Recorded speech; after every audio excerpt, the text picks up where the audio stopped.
Many people turn to their faith leaders for help when dealing with life and death issues. Organ, eye, and tissue donation saves and enhances lives and is viewed by most religions as an act of compassion and generosity. The Episcopal Church for many years has encouraged its members to consider organ, eye, and tissue donation because we do believe that it is the way to offer new life to others in the same way that Jesus offered new life through his death and resurrection. 25 years ago, there was a myth among Black Baptist people that eye, organ, and tissue donation was not biblical, and people wouldn't go to heaven. And we have come today saying that organ, eye, and tissue donations are very important, not only to the Black community, but the community at large. And we welcome all of you who would donate. Donating organs in the Islamic faith has some guidelines. Some of these guidelines are that the organs donated must not be reproductive organs. And the person donating an organ, if they are living and well, you still can survive and live a healthy lifestyle without having adverse effects on your life and health. Other than that, Islam really works hand in hand with organ donations. As a matter of fact, God says in the Holy Quran, وَمَنْ أَحْيَاهَا فَكَأَنَّمَا أَحْيَا النَّاسَ جَمِيعًا. And one who saves a life, it is as if they have saved all of humanity.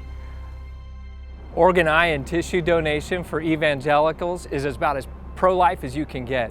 We sometimes fear that really, is my body going to be raised from the dead if it's been torn apart? Listen, he can call forth our ashes from the ends of the earth to recreate our body for the new day. Well, one misconception or difficulty for us in the Catholic community is as we're giving that gift of life to someone else, whether it's organ, eye, or tissue, it is determining when a person is actually dead. There's different understandings of that, and that is one of the problems in the Catholic community and why some people might be hesitant to give that consent. Our participating in the donation of organ, eye, or tissue is an act of love, an act of charity. It's a glorious thing for us, for the humanity.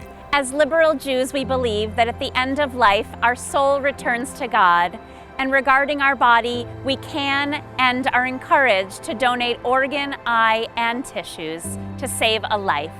There may be an impression of taboo in the Asian culture. However, having said that, the Sikh faith encourages service or seva of others. Hence, the organ, eye, and tissue donation fits right into that principle of Sikhism. Well, the biggest myth that I heard growing up from my parents and grandparents was the idea that if you check that little box and say that you're an organ, eye, and tissue donor, that the doctors wouldn't save your life so that those donations could be given to other people. That myth prevents people from our very own community from receiving the donations that they need. The doctors are there to save your life. They're not there to take your organs. And so signing up to become an organ, eye, and tissue donor is absolutely something that we should do. And do that knowing that they will honor the wishes of your family in that. So make sure you have a conversation with your parents and grandparents as you sign up to become a donor. To register to be an organ, eye, and tissue donor, go to lifepassadon.org.